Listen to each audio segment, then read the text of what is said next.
Hi, everybody. This is Michelle Jackson with the BWW, and I'm here with Michelle P. Jones, and she's an international best-selling author who is so dynamic, and we're just excited to have her here to talk to her about her work, to talk to us about her entrepreneurial goals, to talk to us about her passion for empowering women. And so we're going to talk, starting out to talk just about all the four books that she's already written. And then we're going to really dig into one of those books, which is called The Desperate Housewives of Biblical Proportion. And so I'm really excited to have her. For those of you who are watching, you can ask questions. You can post those questions on the page, and we will definitely get to them. Please don't hesitate. We want to hear from you. That's what this is all about. So take this as an opportunity to learn from someone who's been there and done that. She's an open book to us this morning, or this afternoon for those of you who are on the other side of the world. And so I think that we should take this opportunity to learn as much as we can from her.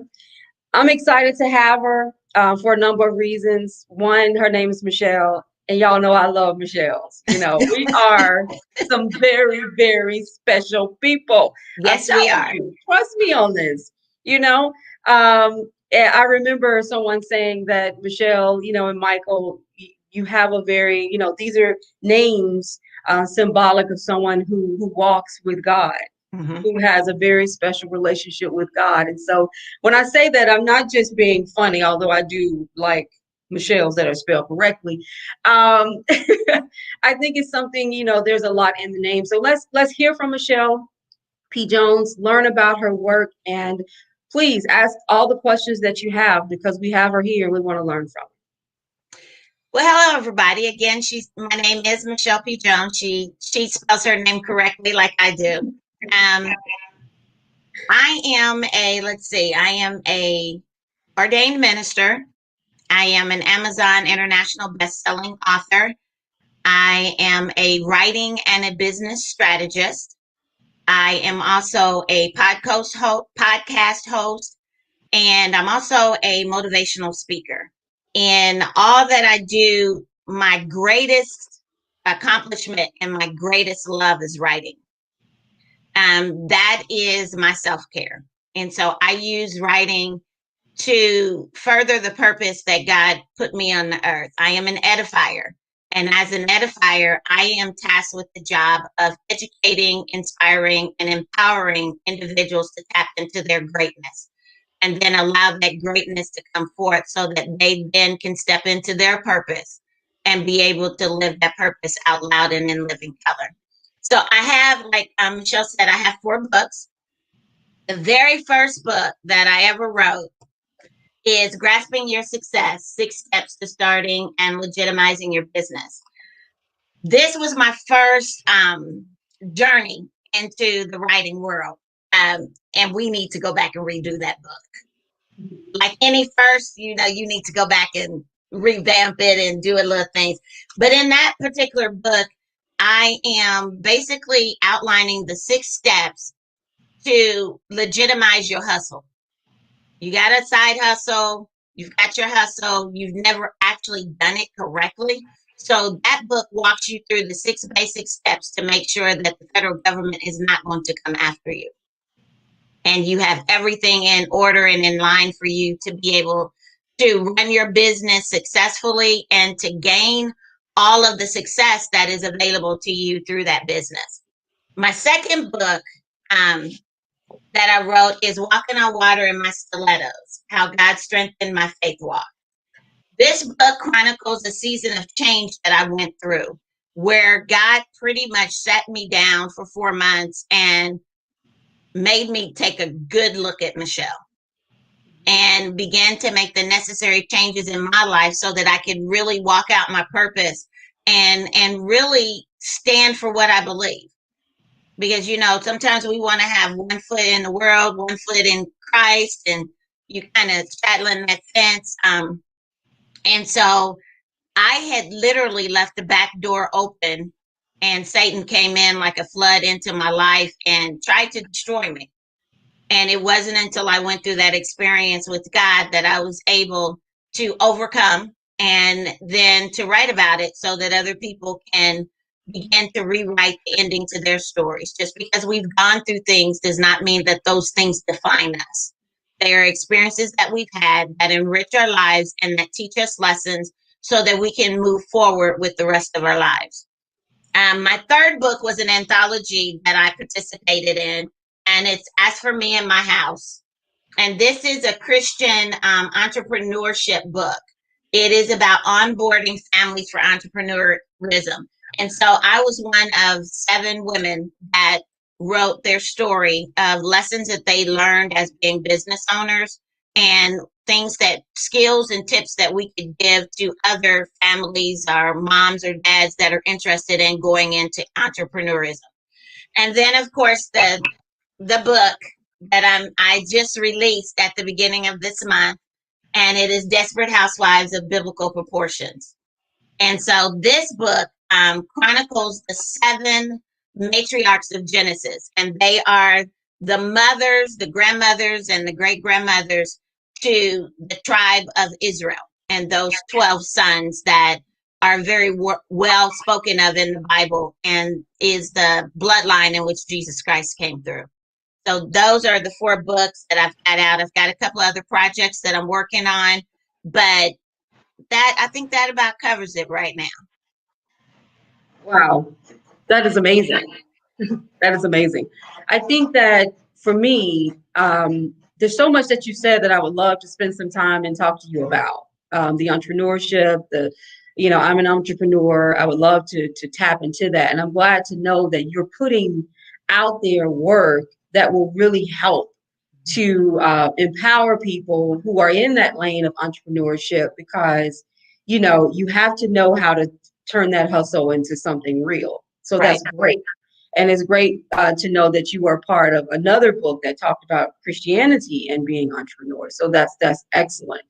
I love what you're doing, and I love the passion that you have. And this is something I'd like to ask all my writers, because I think it's important that we know this.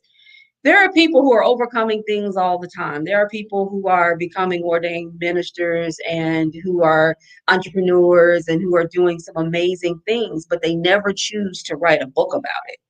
At what point did you know that was your path, that this was the best way for you to educate those around you? Tell us about that moment. Why did you decide to write about your experiences, and what is it that you wanted the reader to learn from your experiences? Well, it actually came from a flippant remark that my mother made. Mm-hmm. My mom lives in Illinois, and she came to visit, and I was in the midst of journaling. I'm an avid journaler. I believe in journaling to get what's in your heart and your head out so that you have space to be able to get more poured into you. And so I had been writing the night before, because at the time I was also doing a blog. I'm a blogger as well. So I was doing a blog, and I had a blog that I was faithfully writing every day, and I was publishing on a daily basis. And so my mom had come into town, and I had to get the blog post for the next day together. And so not only did I write it, but I also recorded it so that if people were driving or doing other things, they could listen to it to where they didn't necessarily have to read it. And she came in that night and she wanted to talk about something, and so I was writing. So she left out of my bedroom. When we got up the next morning, I was up before she was, and she came into my room and I was still writing. But I was journaling. I wasn't writing the blog post. And she, I guess, got a little perturbed with me. And she said, you know what, with all that writing you're doing, why don't you just write a book? And that is kind of what stayed in the back of my mind for a long time. And I had, for the very first time, gone to the Kentucky Derby, and I was on my way back from Kentucky to Indianapolis. And the Lord just kind of said, let's get this thing done. Let's write this. So I turned on the voice recorder on my phone, and I started recording and transcribing the book. And when I did that, I kind of blew myself away, because in that less than 2 hours it took for me to get back, I had transcribed the entire book. And so that was my journey into being an author. As a blogger, and I'm more than just an author, I'm a professional writer. I write. And I believe that a lot of times we fail to realize that we're more than just authors. We're doing more than just telling a story. We have a movement that is inside of us that needs a voice. And we have been blessed with the ability to put that voice to words on a piece of paper for others to be able to be empowered and inspired to step into whatever it is that God has called them to do and to be. And so that's pretty much how it got started. It was a flippant remark from my mother. You know, she set you on a path though, and it was Yes. exactly what you needed. And I love what you said about this journey. I mean, I 100% agree. I do a lot of writing. I've been writing literally since I was 10 years old. I used to drag a typewriter through the house that my father had bought me. I wanted a computer, but we couldn't afford it. So he bought me a typewriter, and it was probably heavier than I was, and I would drag it from one room to through the house to my dad's, to my mom's, and it was just, I love to write. And I would write anything. I would write poetry and send it on to Write On magazine. I would do things that was just completely crazy, but I love to write. And so when I got to college, I started doing freelance public relations and writing press releases. From there, interestingly enough, I had a career that took me into working in state policy writing, and I wrote policy. But you know, some people would say, "Well, that's not the same type of writing as being an author." But the point is, I was always writing. Yes. Every job I've ever had, you know, was writing. I was writing content. I remember in college, I had a column that called Ask Girlfriend that was in the newspaper. And I used to write the questions and the answers, but nobody would respond. So I would, I would write all of it. And I love what you said. This community, it is a movement of trying to get everyone to understand that this passion that we have to write is not singular. It's not siloed. It's like it's who we are. Right. And you get up in the morning and you write, and no one may even read the stuff that you're writing, but you're just writing because it's the path that God has put you on. So I am thankful to your mother. Tell her thank you so much. Mothers have a way of doing that. They have a way of getting the best out of us, even when they may not even know it. So that's a good thing. Let's talk about your book, Desperate Housewives. That title. Um, why did you come up? Tell us what made you come up with that title. Mm-hmm. Well, it actually was a vacation Bible school curriculum. I also write curriculum. I do technical writing like you. I write curriculum. There's nothing I don't think that I haven't attempted at. Mm-hmm.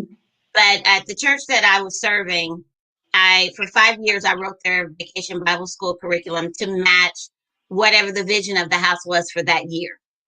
And this particular year, we were doing the 12 sons of Israel. Mm-hmm. And I wanted to do more than just talk about the sons. I wanted to be able to talk about their mothers, to be able to talk about their position in the family, to be able to discuss their relationship with their father and what that relationship looked like as it pertained to their position in the family. And so I had written a curriculum and had everything done. And I was sitting one day and the Lord was just speaking to me and he said, let's kind of do a character analysis of the mothers. Mm-hmm. And so I started just jotting down notes about the mothers, different character traits that I was seeing from the reading and things like that. And so one day I was really, really into writing, and I have this left brain, right brain thing that I have to have something for the other side of my brain to be doing while I'm writing. And so I had the TV on and it was just playing. I wasn't even watching it. It was just playing. And a commercial came on for the Desperate Housewives sitcom. Uh-huh. And so I'm writing and it kind of interrupted my thought process. And so I'm watching this commercial, and I said, that's exactly what they are. They are desperate housewives of biblical proportions. And that's how the name came about. That's a very, very interesting name. Let's talk about them. You mentioned to me that your favorite is Hagar.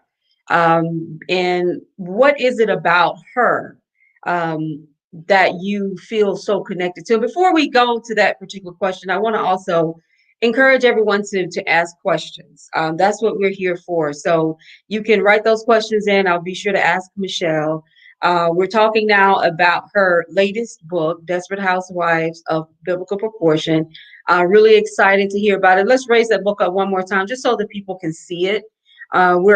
We do this so that you can not only learn from the author, but also so that you would support them. So please go out and purchase her books. I think I have her link to her Amazon page in the post, but if not, you can always find her at Michelle P. Jones. So Hagar, let's talk about her. I mean, what I love so much about this is that, I'm not a biblical scholar. I'm not here to say that I am at all. But I wrote for a Christian magazine. I still do. I write for a Christian magazine out of Pittsburgh called The Mount. And a lot of what I write is my own feelings, my own experiences with God, you know. Mm-hmm. And I, make sure that people know I'm not writing this from I'm not a theologian. I'm not someone who studied, the Bible, but I am someone who has lived a life, who's had to face so many different things that has made me dig into the Bible deeply Mm-hmm. to find answers. And so when you talk about the women of the Bible, it's so touching because these are roles that were supposed to be behind the man, Mm-hmm. and so some people acknowledge them and respect them, and some say, well, they were just wives, they were ribs of Adam. But we know there was so much more than that, right? We know, Right. we know that, just like we know that wives in this time, we're so much more than just standing behind our husbands. We are lifting up the family, and we are praying for the family, and we are, doing so many things. So tell me what you loved about Hagar. I would love just to talk about her for a while. Mhm. Hagar is interesting enough. Hagar was a handmaid that was given to Sarai when she was being prepared to marry the Pharaoh before he found out that she was already married to Abram. And when he found out, she left with everything that he had given her, including the handmaid Hagar.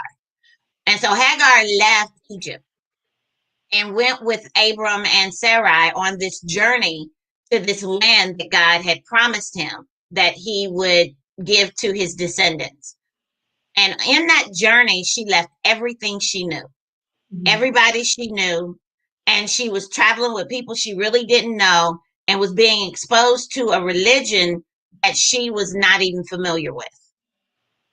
And so she served Sarai for 10 years before Sarai got the idea, well, I'm going to offer you as a surrogate to my husband because I can't have children and I want him to have this promised seed. And her attempt to help God out backfired. Hagar and her pregnancy became a bone of contention with Sarai. And Mhm. Sarai emotionally and mentally abused Hagar for several years. And while she was pregnant, she ran away because it just got to be too much. And she ran away to this place. In the book, I said she ran to the place where she encountered God. And in that place, God spoke to the very heart of her, to the brokenness in her, to the barrenness in her, and spoke life and told her to go back and have the child and name him Ishmael because I am going to um, be a blessing to him in the same way that he was a blessing to Abraham. And she goes back, and for 14 years, she endures the ridicule that Sarah puts upon her and her son. And then she is cast out because, like any big brother, you tease your little brother. And Sarah wasn't having it. And so she made Abraham kick her out. And in that, she has another encounter with God where he not only provides for her, but he also protects her. And so she is cast out from everything that she knows. And if you know anything about Bible days, when you traveled in unknown lands, there were chances that you would be attacked if you did not have a covering or a protection. And she did not have one any longer. Abraham and the camp was all she knew. And so now she's gone on this journey with God to raise her son, who ends up being the father of the Arab Muslims. Mhm. And so not only do you have the 12 tribes of Israel, but you also have the 12 princes that make up the Arab Muslim nation, and their belief that Muhammad came through Ishmael's bloodline. And so what Hagar had to do is she had to endure. God had to teach her humility. She had to learn how to humble herself and to be able to accept what, not necessarily accept in the sense that we use today, but accept and endure the treatment that she was being forced to undergo by Sarah and her jealousy. And it prepared her to raise her son, who ended up being the father of the 12 princes that really started the nation of Islam. And so I think all of us that have had our personal interactions and those experiences with God that literally changed our very lives. Because what she names the space that she met God at, the name of it means acceptance. He accepted me and he saw me. He saw me, he accepted me, he heard me, and he validated me. And she experienced all of that she was looking for all of her life in that one encounter with God. And Wow. that's, I think, is one of the reasons why she has spoken more to me than the other characters, is because she wasn't even supposed to be a part of the lineage. And she finds herself, because of choices, she finds herself in an unknown land, dealing with unknown people, and begins to serve an unknown God.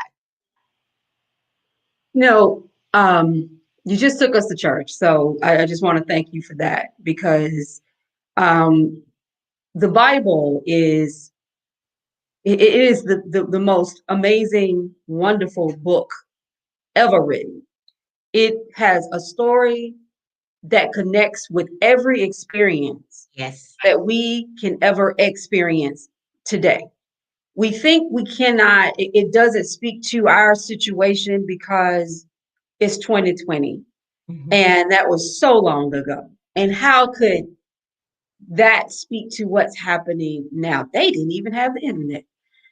That's kind of our mentality. Right, It's right. like the Bible speaks to every situation. What I love about this story about Hagar, which I hadn't thought about it the way you just laid that out. But what I love about the story is that she was an overcomer. Yes. She was an overcomer, and that God has everything that we experience in life has a purpose for his kingdom long term. You Mm-hmm. see, you talk about the creation, the creation of the Muslim faith from a dispute between Sarai and Hagar that led to the birth of a child. There are so many things that are happening in our lives right now that we don't understand, like COVID, Mm-hmm. you know, and many of us, many people who aren't religious may just say, this is just a bad year. This is just a horrible experience. There's no explanation for it. But for those of us who believe in God, we understand that everything, good or bad, there's a purpose for it. And when you were speaking about Hagar and running away and God saying, no, go back. He will force us to do the hard thing. He will Yes. force us to deal with the difficult things. It's not about you get to run. No, you get to learn, you get to grow, and and you have to learn to be an overcomer.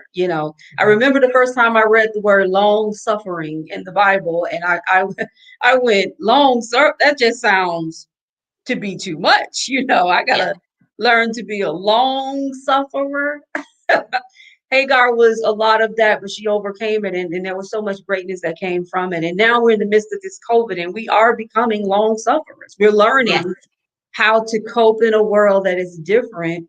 But we have to remember that just like with Hagar, there's a purpose behind a lot of what is happening. We may not know for many years, but right now we have to know that God is in control and he can make things happen. So I love that. Talk to me about the one character that you did not relate to of these women.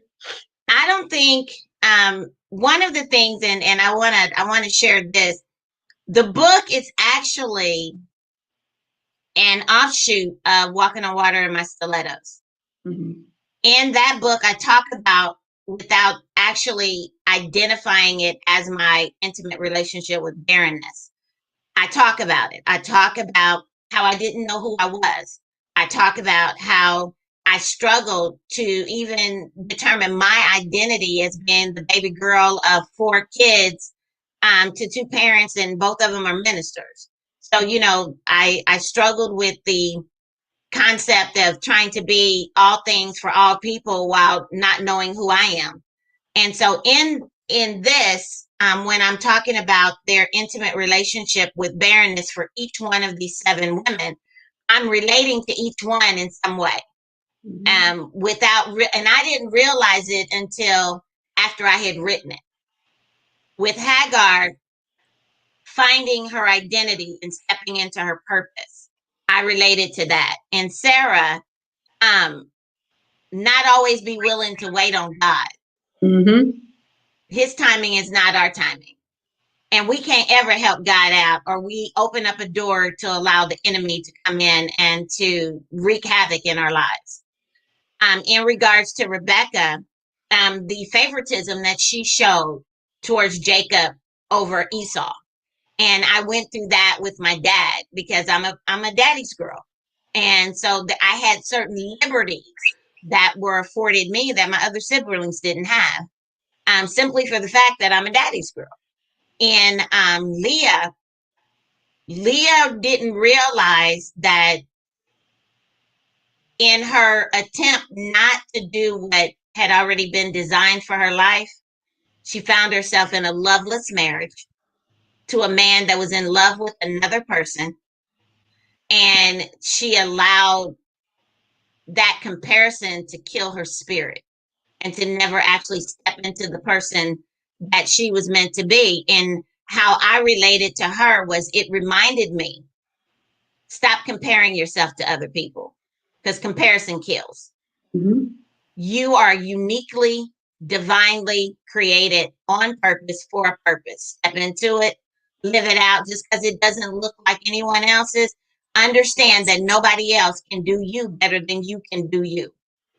There's not another person in the world that is exactly like you that can live your life better than you can. So live your best life now.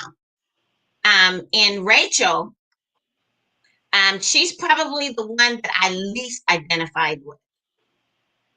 Rachel was the pretty girl, and she got everything that she wanted because of her looks. Everybody was just in awe of how beautiful she was. But when she didn't get the one thing that she wanted, the ugliness from inside of her came out, and Mhm. it spewed over everybody that was closest to her. Zilpah and Bilhah, they allowed themselves to be used by others, all for the sake of trying to be accepted and to be included. And they allowed themselves to be used by their sisters because they were stepsisters or half sisters. Um, and it was all in competition. And it never allowed them to really find out and discover who they are or the greatness that they could bring to the world and how their light could very well change the whole aspect of how life was for them back in that day. And so each one of the characters, I think, really plays out and gives everyone an opportunity to see yourself in one of them. You can see yourself in either of them or several of them. You can pick up different aspects, but it allows you to understand that you don't play favoritism. Comparison will always kill. And be careful that you are not birthing a nation that is going to be struggling with your choices that turn out to be generational curses in their lives. Excellent. Excellent. That is just excellent. Hope everyone will go out and buy your book. Um, we feel like we want to, in this day and age, we look at all this reality TV to see, people bickering back and forth about issues and dealing with self-esteem and confidence and failures to connect and but the Bible touches all of that. But what makes it different with the Bible and these characters is that you get to see how God plays a role in helping them to learn, to grow. And that is the difference. So I hope that everyone will pick up your book, learn from what you have just shared with us, all these different issues that as women we deal with, the Yes. self-esteem, the jealousy, the comparing ourselves to one another, the who's on first with the family, who's all these different things are real. This is not something that just happened in biblical time. This is something that we're dealing with right this very moment. Right. So I do hope that everyone will go out and pick up a copy of your book. Tell us about your publishing. Are these self-published books, or do you have a publishing house? I actually have self-published all of the books. The last book, Desperate Housewives, that book is a hybrid. Mm-hmm. I am a firm believer in owning your own rights, own your stuff. So even though I used enhanced DNA publishing to publish the book, I still own all the rights of it. That was an experience that I wanted to have. Um, because I had been hearing about publishing and what it was all about. And I'm glad I had the experience because it taught me a lot about the publishing world and what that looks like. And one of the biggest lessons that I learned is read the fine print. Know what it is that you are agreeing to before you agree to it. Mm-hmm. Really understand what your expectations are of that publisher and what their expectations are of you. Because I self-published the first two books myself, the anthology we did as a group publishing project. But it has increased my knowledge and helped me to better understand what it means to be an author. Because I think most people don't understand there's a whole business Mm-hmm. to being an author. It's not just about writing a book and putting it out there and then everybody in the world's going to come and buy your book because you put it out there. There's a whole business that surrounds it. And when I went into writing, I didn't know what I didn't know. Mm-hmm.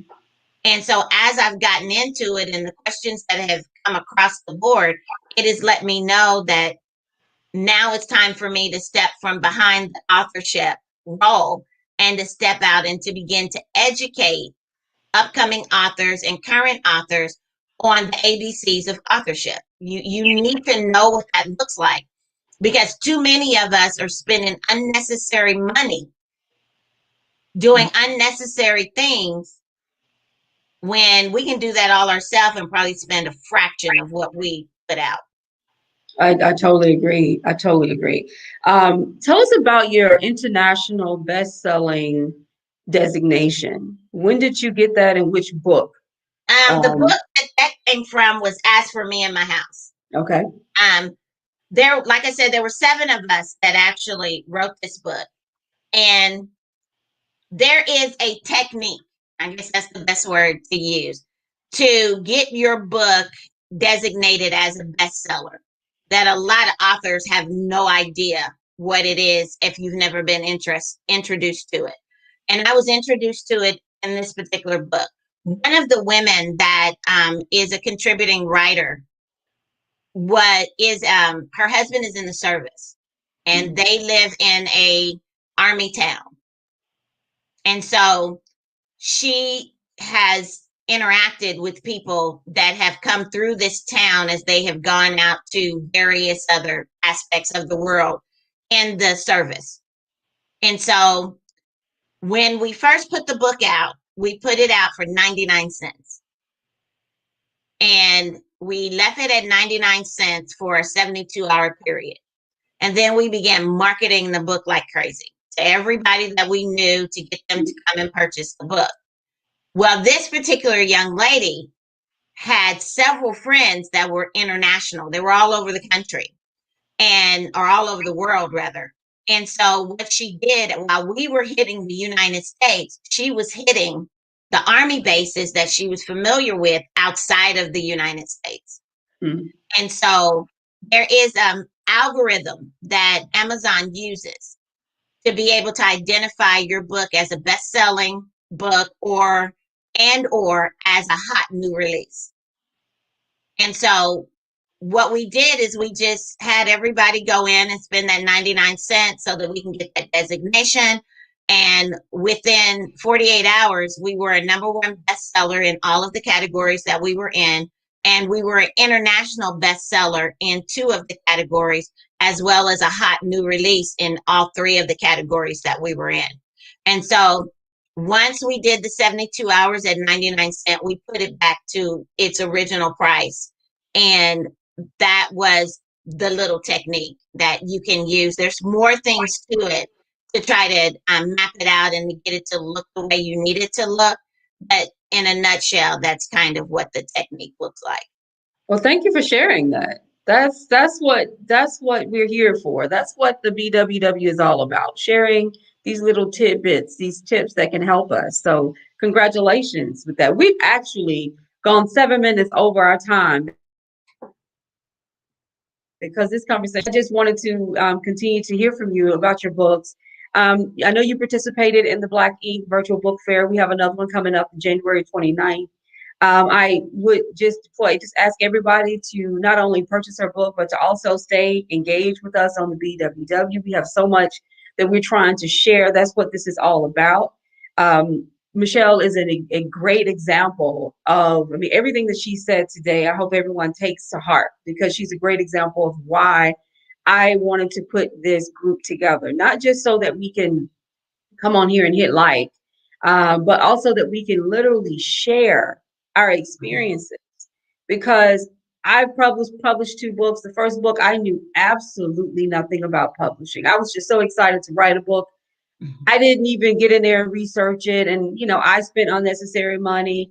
I can tell you, you are 100% correct. And so it's time for us to get smarter. It's time for us to make sure that we own what we do.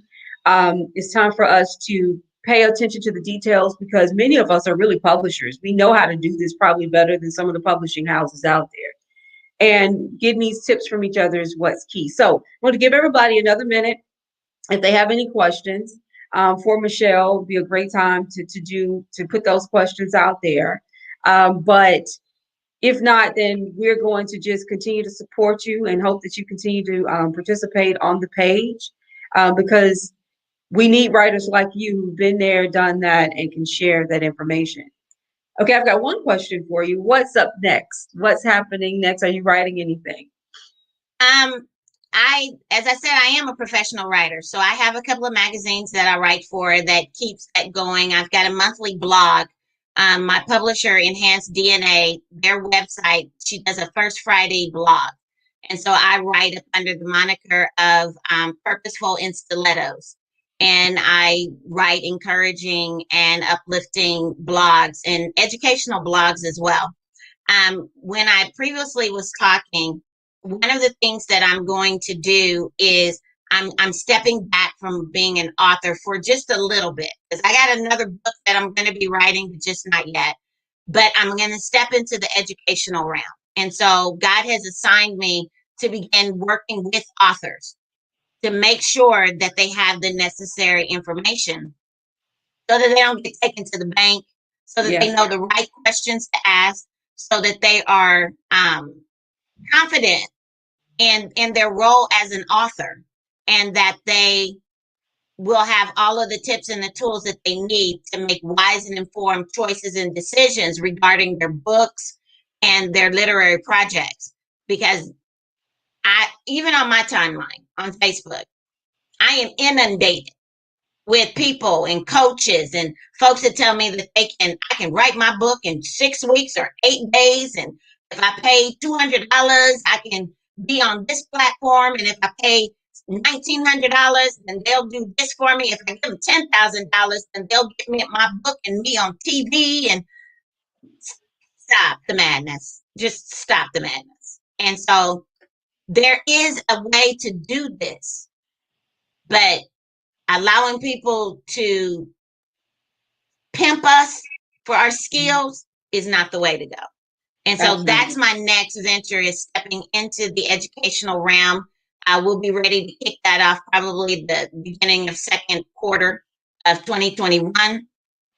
And to be able to be a support to authors and aspiring authors, because we're more than just authors. And I want to keep saying that we are more than just authors.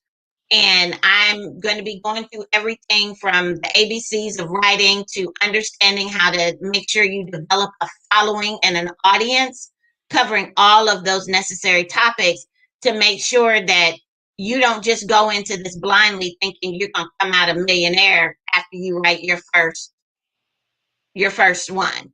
And so that's my next big venture, is stepping into that. And then I also have something else coming up the pike where I'm going to be spotlighting authors of color.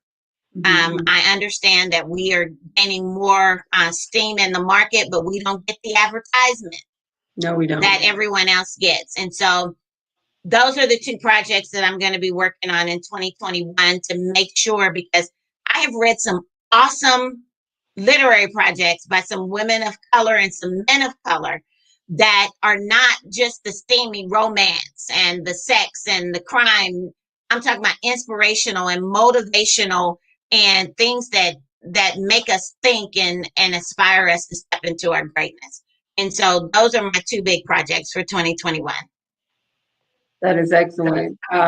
We've got a couple of comments. April Young said, awesome information, ladies. Thank you so much for sharing. She also said, thank you for saying that we are more than just authors. And that is very, very important to say. We are more than just authors. And I love what you said about the fact that, yes, a lot of us, there's so much great work out there. And what you see about from Black writers are the best-selling authors. Yes. And that's what's out there spinning. I'm on so many different Facebook groups, Facebook pages, and it's amazing to me. It's the same books that people are reading. And it's like you have thousands of independent and new authors out here who are putting out great work. Now, there is some really good work out there, but no one is seeing it, because until we get to the best-selling status, it's not, it's not mass marketed the way it should be. So we have to take the reign. We have to really focus in on finding avenues to promote ourselves and to support each other so that we don't lose confidence in what we're doing. And that is always a threat. Is Right. losing confidence and feeling like, well, nobody's reading this. So, what's the point? So I think, I love what you said. Let's see if we have a question here. April wants to know, have you ever thought about writing for film? Well, actually, one of a very close friend of mine, let me say this. When I write, I always have a group of supporters. They're my community. And the purpose of this community is, I call them the Stiletto Consortium. And it's 3 women that have really walked this journey with me from book number 2 all the way to 4. And I use them as a sounding board. And one of those ladies, she said, you know what? You can turn that Desperate Housewives book into a play or even a movie. Have you thought about it? I have thought about it. God has not dropped that into my spirit yet to say, okay, this is going to be the next transition that I want you to go into. And I do my best to be very sensitive to the direction that he's sending me in. because you never know, the connections that you make now will open doors for that to happen later. Yes. Mm-hmm. So it's something that is in the back of my mind, but until God says, okay, it's time, then it'll stay on in the back of my mind until we get the rest of the projects that He's given me completed. Sounds great. Well, Michelle, thank you for joining us today. I once again encourage everyone to go out and purchase your books, all of them. I've already purchased mine. I'm excited to read it, and I may actually have you back on here once I've had that opportunity just to talk about it. But I love what you're doing, and I love your empowerment. I know you have a podcast. You're an entrepreneur. You have so many things going on. So I do encourage people to connect with you to see how you can inspire them and keep them going, because that's what we have to do. We have to continue to light that fire up under each other. So thank you for being here. And from everyone on BWW, I hope that you just, once again, you were able to tune in and listen to this amazing conversation with an international best-selling author who's just a beautiful African-American woman who's doing her thing and really, really leaving a legacy with her work. So thank you again for being here. Thank you for having me.